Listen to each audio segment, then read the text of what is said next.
존경하는 42만 서초구민 여러분, 고선재 의장님을 비롯한 동료 의원 여러분, 전선수구청장님과 관계 공무원 여러분 안녕하십니까? 국민의힘 김지훈 의원입니다. 오늘 저는 세금으로 집값을 잡지 않겠다던 정부가 다주택자 양도소득세 중과 유예를 종료함에 따라 우리 서초구민 여러분께 어떤 현실이 닥칠지 구체적인 예시를 통해 이야기를 나눠보고자 합니다. 첫 번째 예시입니다. 양재동에 있는 전용면적 52제곱미터 16평의 이 아파트는 2016년 2월 5억 5천만 원에 거래되었습니다. 10년을 보유하면 현재 시세는 17억. 만약 2주택자가 지금 이 집을 매도한다면 양도차익 11억 5천만 원에 최고세율 45%가 적용되어 약 4억 5천만 원의 세금을 부담하게 됩니다. 그런데 5월 9일 이후 양도세 중과 유예가 종료되면 어떻게 될까요? 부담해야 하는 세금은 약 6억 8천만 원대로 늘어나며 무려 2억 3천만 원을 더 부담하게 됩니다.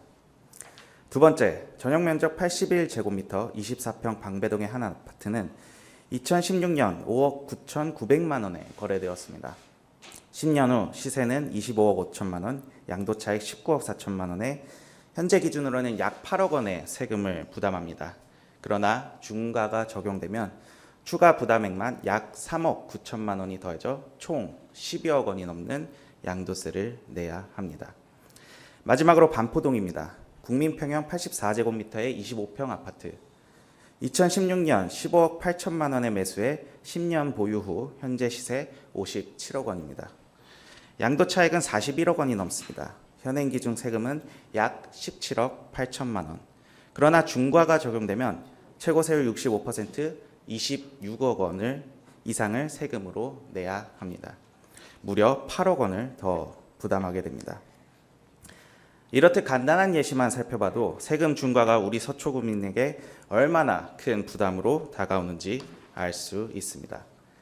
정부는 이러한 부동산 세금 정책으로 다주택자를 압박해 집값을 잡겠다고 합니다. 과연 집값이 잡힐까요? 계속해서 이 정책의 영향을 예측해 보겠습니다. 4월 15일에서 20일 사이 일시적으로 가격이 떨어지는 것처럼 보일 수 있습니다. 왜냐?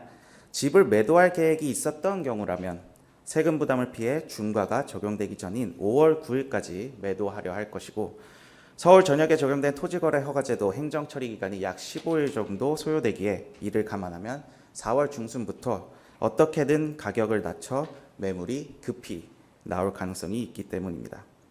하지만 문제는 그 다음입니다. 대출 제한, 토어제 등 각종 규제로 집을 살 수 있는 매수자를 찾기 어려울 것이고, 그 상태로 5월 9일 이후부터는 매도, 매수 다 어려워져 매물 잠김 현상이 극심해질 것입니다. 이미 많은 부동산 전문가들이 노무현, 문재인 정부의 부동산 정책 실패에 이어 세 번째 실패를 예견하고 있습니다. 부동산 정책은 최소 5년, 10년을 내다본 공급 정책과 실수요자를 위한 합리적 금융 정책 등을 함께 고려해야 하며, 공급과 수요가 시장에서 만나 적정 가격과 거래량의 균형을 이루도록 설계해야 합니다. 그러나 지금처럼 대출은 묶고 세금은 올리고 규제를 더하는 누더기 부동산 정책으로는 정부가 원하는 대로 집값이 잡힐 리 만무합니다. 더 큰 문제는 우리 서초구민들께서 보유세 인상까지 걱정하고 계신다는 점입니다. 2025년 국토교통부에 따르면 서초구민의 보유세 상승률은 서울 자치구 중에서도 가장 높은 상황입니다. 이런 상황에서 양도세를 높여 시장에 매물을 내놓을 수조차 없게 만들면서 보유세마저 높인다면 집을 소유한 것 자체가 부담이 되는 고통스러운 상황에 놓이게 됩니다. 지금 화면에 보이는 문장, 누구의 발언일까요? 지난 대선 당시 서초와 강남을 찾아 유세하던 이재명 대통령의 발언입니다. 예로부터 어진 군주는 가렴주구하지 않는다고 했습니다.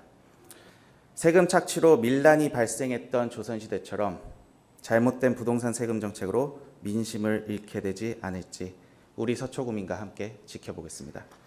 이상으로 5분 자유 발언을 마치겠습니다. 경청해 주셔서 감사합니다.